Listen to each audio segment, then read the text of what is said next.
and I'm hoping you're not, but perhaps you're here because you are, that it's hard to get your mind off the pain. It's hard to get your mind out of that storm of thoughts and emotions, that storm of actually more pain.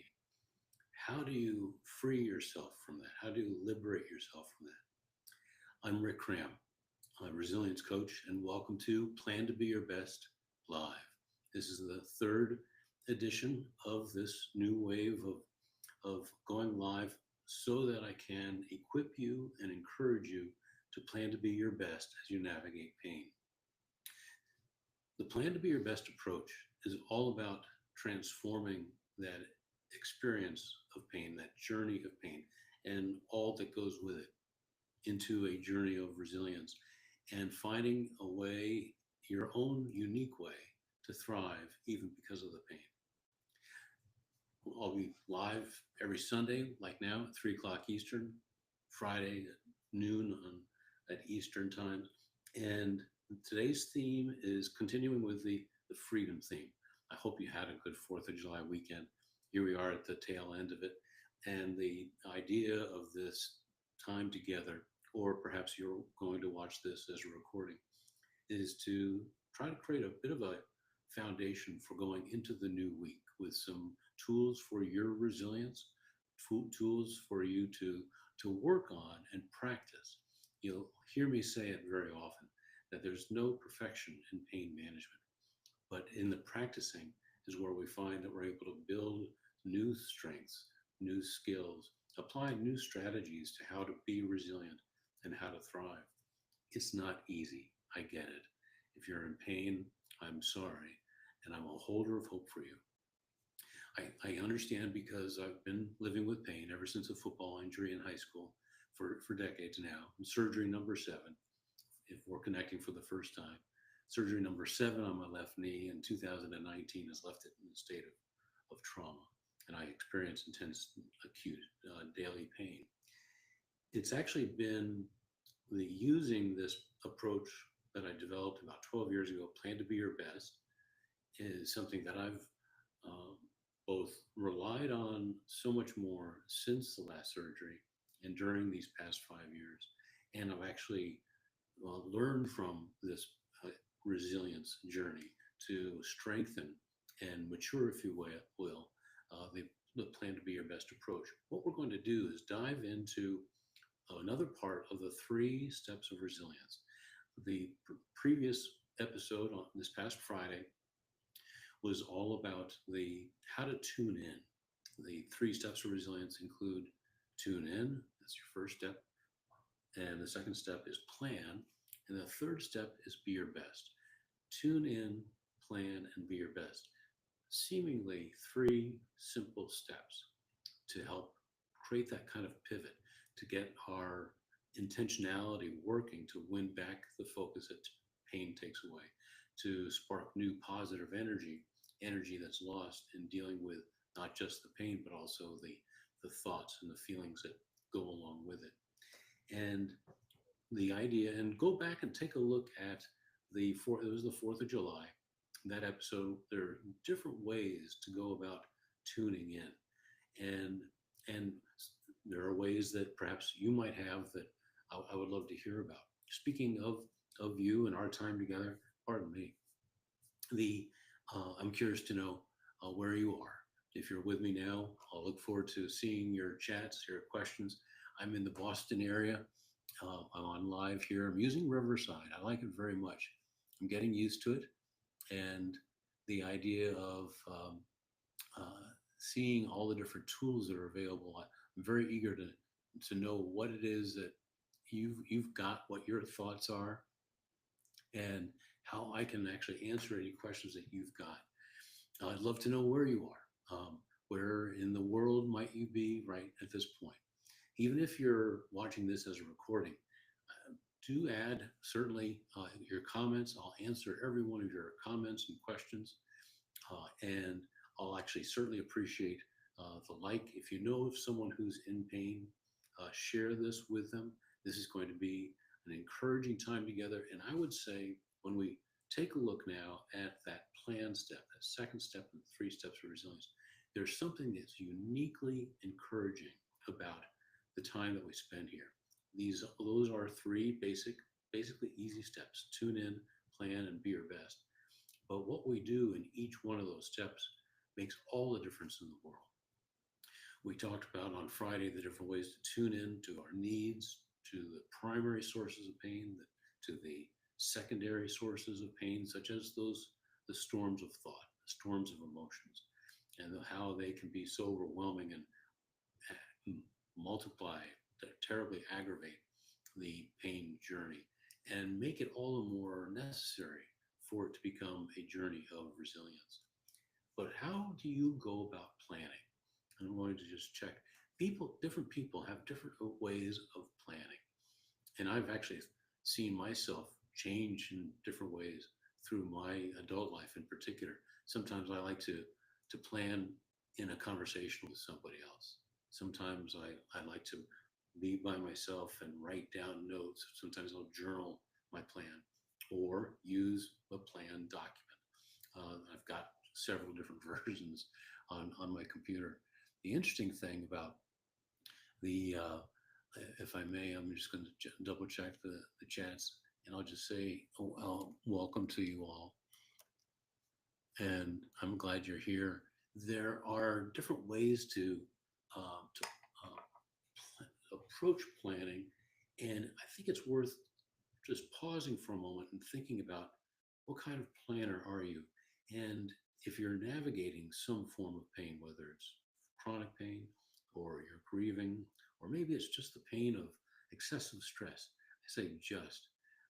The stress is very, very painful. 57% of the adults in the US say that they feel a sense of paralysis because of the pain. And that paralysis means it's affecting how they communicate with others. It's affecting that inner narrative, that communication with themselves. It's affecting how much energy they've got. It's affecting how they're making decisions or having trouble making decisions. It's affecting how they're choosing to be assertive and take actions. These things, the teamwork, being productive at work and so forth. These are all some of the facets of the toll that it takes, that stress takes when it does create that kind of paralysis.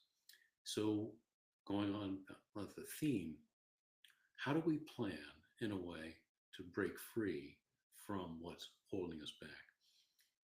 Planning, I've found, when we really pause and start to think about the one thing and acknowledge the one thing that being in pain does, it gives us a sense as if we don't have control.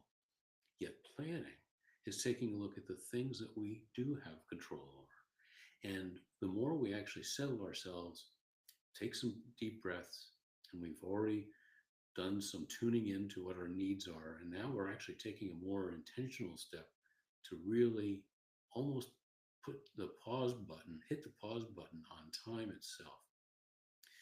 We're not going to be concerned with the time. We're going to just be concerned with our breathing and our thinking, our relating, encouraging ourselves, and we're going to gradually start to take a look at the things that we can control. I recently shared a story, and I'll share it again. It's one of the most powerful experiences I've had in my life, especially since this last surgery. I went to see my orthopedic surgeon, hoping to get news that there was an infection in my knee. I've got an artificial knee. It was a total knee replacement at the age of 40. The surgery in 2019 was a partial revision of that total knee replacement. And because of all the pain and because no diagnosis had been able to determine why I'm experiencing the pain, after this test, and now I'm going to hear the results, I was desperate to hear that I've got an infection in the knee, which meant we knew what we could do about it. It would have meant to redo the entire knee replacement all over again, but at least I had a solution. But there I am at the doctor's office, and then I hear him say, "There's no infection." And I'm sorry, I wish there was something that I could do. There was nothing in his toolbox of anything that could actually start to even point me in the direction of relief. I recently saw him and basically heard the same thing again. I'm sorry, there's nothing I can do. And I'm talking to other doctors about things that I wish I didn't have to consider, but I've been trying a lot of different things, working with doctors on all kinds of options. But after that first meeting, when I learned that there was no infection, to say that I was felt defeated, I was crushed. It was as if I was just put into a different realm, and it was terribly, terribly upsetting. I was immediately depressed. I was in the pit. I was, um, my mind was racing, trying to think of what am I going to do now? I've never been in this situation before with my knee where all of a sudden surgery, another surgery was no longer an option. And I was frantic. I was panicked. And I go home with nothing to do except this. I opened up my plan document. I brought it up on my computer. I took a look at the different things that I had as goals and the strategic steps I was taking, had them mapped out. Here are the next things I was going to do. I needed to erase all of those and start from scratch with some new planning. I had to go from thinking maybe I could get back to 85 to 90% pain free like I was before my knee went south and I needed the seventh surgery. I was able to go for walks, able to ride my bike, I could swim, but now I could do none of these things. And I still can't, but I'm never giving up hope. But I started to make a list of those things. What can I control? And the more I did that and started actually writing them out, I felt my shoulders relax. I felt my throat and voice relax. These are places where I keep stress. And true to form, and I knew this, and I was appreciating it in the moment. When we start to plan and think about the things that we can control, our cortisol levels reduce, the stress hormone, and actually that reduction in calming, lower, becoming more calm, can actually lessen, taking the stress and the urgency out of the situation, lessens the pain of the physical pain, lessens the pain of the fears, the thoughts, the new questions that are arising. It lessens the pain of the emotional stress of it all. Planning, I would say, between tune in, planning, and being your best in the three steps of resilience, in some ways is uniquely and powerfully healthy for us. What kind of planner are you? And what do you need to plan? What are you experiencing where you're feeling as though, all right, things are out of control? But now when you're planning, and I'll list three things that we can plan on and plan around and think through, what is it that you need to do some planning for? Is it something right now in this moment? Or might it be something down the road that hasn't happened yet, but perhaps it's happened before? One of the things that I often work on is how am I going to, and I plan in advance, think through what are the different things I'm going to do when the pain strikes in this situation or that situation. What am I going to say to myself or think to myself? What might I say to others if I'm in pain in front of others? I found that it's helpful for me to play a lead role in helping them experience my pain.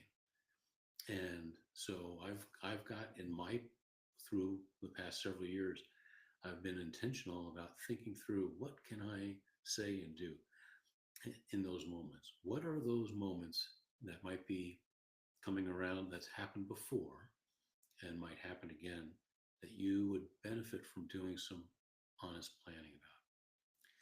There are three things that we can initially take a look at to do some planning and realize we've got choices. This is when we can exercise our choices and start to turn turn the tables on that feeling of urgency and lack of control, because there are always things that we can control, even though pain does take control away in certain ways.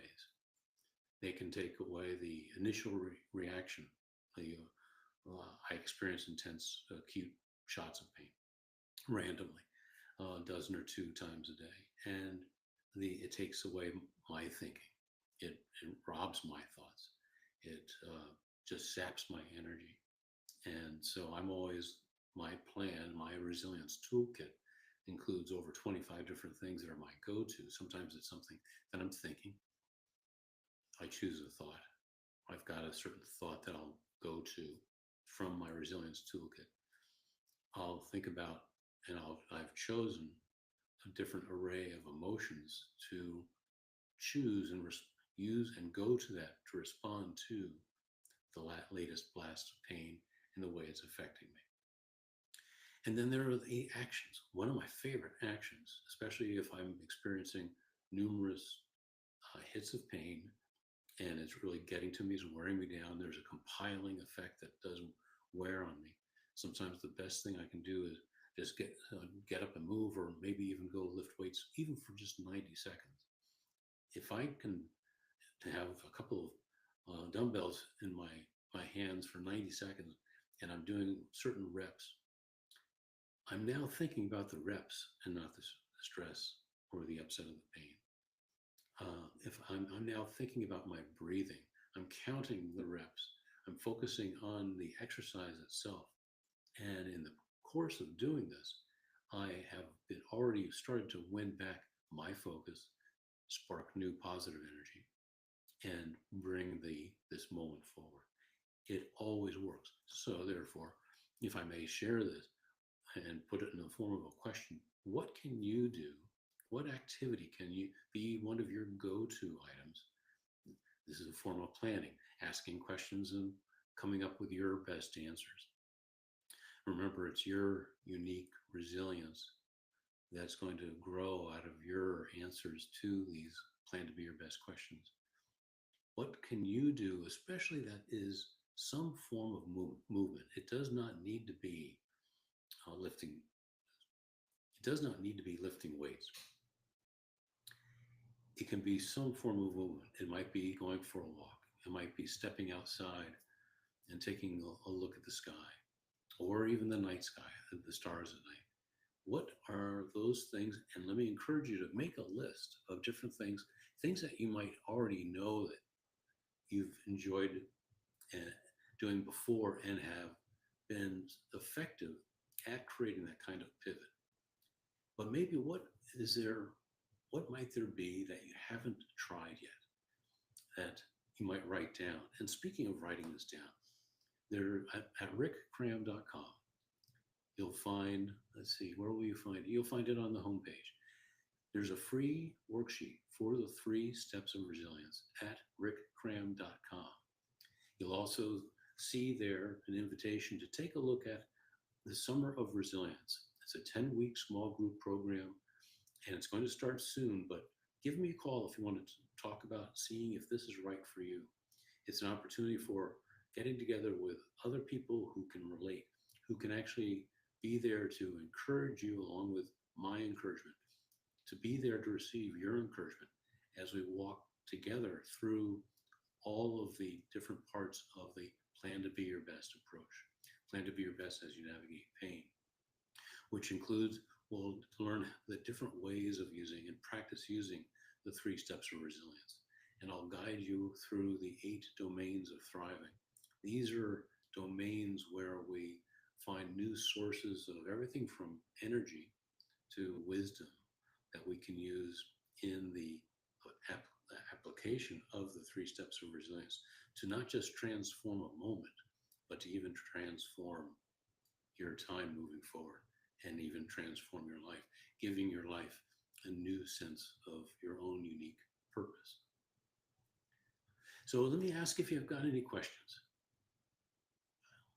What kind of planner are you? What might there be in your journey right now that is a pain point that you're trying to plan around? What is it that is holding you back? Is there a certain thought that is keeps coming up, and keeps it keeps coming up and stays there with no answer? But maybe what the answer is is based on fears. Is based on something that actually hasn't happened yet. There are different ways to address how we plan and what we plan for, the choices that we make, the menu of possibilities, which means we're talking about potential here, and this is foundational to building your own unique resilience. The potential of what could be, because we're thinking about what we've got control over. Another go-to that is one of my favorites as well. If I'm going to choose a new thought and a new feeling, I will choose gratitude. I will say that that last pain is a gift. I'll say the 13 scars on my knee. Those are gifts to me because I've grown from it. I've become more resilient. Without them, I wouldn't know the man that I am or the heart that I have. When I think about this knee, my knee, and think about all that I've experienced and have an attitude of gratitude about it, I'm completely transforming the moment from pain to one of thriving, to feeling fractured, to feeling whole. And it works every time. While some people say, well, we can only hold one feeling at a time, it's true that if we focus on one particular feeling, the more we focus on it, the more we experience it. The more we focus on any particular thought, the more we experience that thought and all that comes with it. But there is such a thing as mixed emotions. We can and do feel different emotions.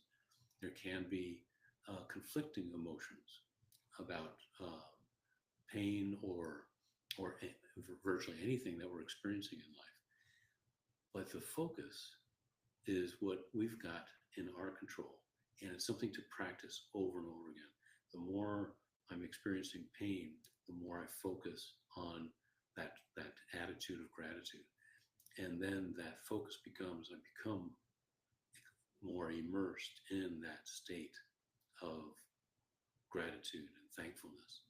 And then I am winning back from feeling that fractured Rick to the whole Rick. Might you have any questions for me? Go ahead and put them in the chat. I'm here for you.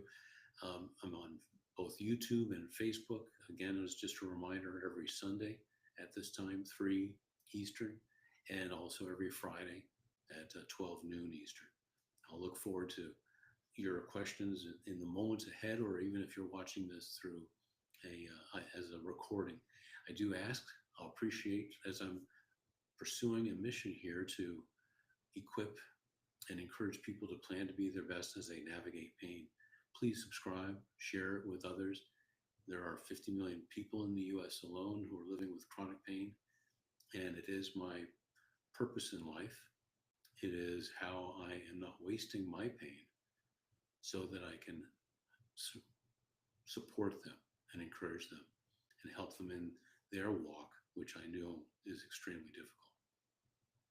So I welcome your questions at any time, whether it's live during this particular moment or if you're watching this recording. Use the comments and I'll look at everyone and I'll answer everyone as well. So when we talk about this second part of the 3 steps of resilience, we're talking about a different kind of goal in general. The goal, for example, I was referring to before, I was hoping to get back to 85 to 90% pain-free. But now, since that seems to be at least on hold for the foreseeable future, I am now focused more on process oriented goals. It is the process of resilience. It's the process of using the three steps of resilience over and over again. It's the process of not only visiting those 8 different domains, but it's revisiting them because one one thing that I found, and maybe this is one of the reasons why the Plan to Be Your Best approach in general has evolved and grown over the past several years, is because it, what it does is help us grow. It's helped me grow, but it also grows with me. The more we work with, it's a never-ending, a perpetual path that we're on when we apply the Plan to Be Your Best approach. And so it's not just, there's no finish line. It's always an evolution that never ends. The growth never ends. Just as the experience that I have with pain every day, there is a progression that is ongoing in terms of the evolution of my thoughts, my feelings with everything that I'm experiencing. But the Plan to Be Your Best approach grows and strengthens. For example, one of the things that I've been working on for the past year and a half, and I didn't know I was going to actually really directly achieve this, but using the Plan to Be Your Best approach, I ended up healing one of the sources of trauma that I've experienced through the years. And it's a type of trauma that I experienced during the first 3 surgeries. And from that, I made an immediate list, and I'll be sharing it with you in the weeks ahead. Over 7 different things from the Plan to Be Your Best approach that got me to this point where I realized it was as if the door just flew open. And I realized I just experienced a breakthrough, that I've healed that trauma. And there's a tremendous amount of energy that's come from it. In the past couple of months since that day, while I would say there was both mental, emotional, even physical energy that came from realizing this breakthrough, I'm able to find ways to go back and tap that. It's faded in a way, or it's become more in the mix of who I am, but I can tap it. So it's a new source of energy for my own resilience. And I'm going to share those things with you. But it all really came about because of the amount of taking these steps, tuning in. And one of the things in that, those 7+ things that I did to reach this breakthrough, was tuned into what my story was, all the different things that I experienced back in my late teens. I was injured when I was 18, and the third surgery was I was 20 years old. And I think one of the reasons why it was a particularly um, challenging experience is that, on one hand, I wasn't prepared for it. I wasn't prepared for the severity of the injury, nor having each next surgery. But there I am in my late teens, and our brains are not fully developed until our mid-20s. And so there's one particular part of the brain that is responsible for our reaction to, and the way we um, handle everything from planning, creating plans, and responding to something that's challenging, to regulating our thoughts and emotions in the mix. So it might be fair to say that all that I experienced during those years, part of not being prepared was that my brain simply wasn't prepared to handle it compared to what it's like as an adult, especially having the benefit of, this is a sort of an interesting way to put it, I've had the benefit of decades of pain. And it's a benefit because I've been deliberate, intentional from learning through it all, going through it in a way, growing through it, so that I can better navigate these challenging years. Another thing that has come about this spring, I think, and is very much in tandem with that breakthrough from healing some trauma. I now know what I need to do mentally, emotionally, physically, and spiritually to live with this pain for the rest of my life in case I never find a solution. The next thing I'm going to try is a spinal cord stimulator, and it will be a trial. They won't surgically embed it until we see if it works, but the whole idea is to see if the this stimulator and the two leads that will be put in my back and up against nerves in my spine to block the pain signals from my knee to my head. And if it does work, if I'm able to see really good results from it, then the next step would be to have this device about the size of half the size of an iPhone, put it in my back. But one of the things I would love for you to experience is what I experienced from planning in a moment of crisis. Part of what that included was getting back to who I am. I was thinking in terms of what are my values? And given this new challenging situation, how am I going to both react to it and move forward in this time? And I found one of the best things, since there's so much urgency in being upset with that kind of news, or there's so much urgency in wanting relief from any kind of pain. I know what it's like to grieve. We all know different forms of pain. To take the stress out of it is one of the most to take the urgency out of it is one of the greatest needs, and it's one of the greatest benefits to deal with it. One with well, basic, we're trading the idea of trying to force something, trying to race to answer the questions, trying to race to get help and so forth, is to actually slow down very deliberately and slow down the thoughts to get out of that tempest storm of thoughts, to slow down the emotions. And it's in that state when we're able to get to that calm place, that feeling of being more whole, then we can actually do effective planning. I look forward to knowing what is it that you are needing to plan. Is it something right now? Is it something that's going to be taking place down the road? And what are you experiencing in the course of this conversation as we talk about this? How is this working for you? Are you finding it beneficial? I'm going to just check the screen to see if there are any comments. So part of what I want to do is encourage you. I think we never get quite enough encouragement when we're in pain. I was commenting on this the other day. Maybe you saw the video, but I'll echo it again here.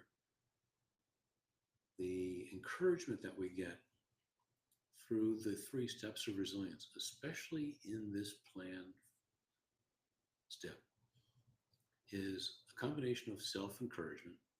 I'm encouraging myself. When you're planning, you're encouraging yourself. Others can encourage you. I'm here to encourage you. I'm here to walk with you. When you respond to my questions and share your thoughts, your needs with me, you're actually encouraging me to care for you, to encourage you, and that encouragement flows right back to me. The way that you receive encouragement will help lift you up. And when you encourage others, such as you encourage me, I hope you'll feel that energy and feeling lifted as well. These are all facets, not easy. They're very real, but they're very much a part of being resilient. Receiving encouragement, giving encouragement, encouraging yourself. There's energy that comes from that. I'll wrap up with a quote I often use by Johann Wolfgang von Goethe, who said, "Instruction does much, but encouragement everything." Please remember, your best is greater than the pain.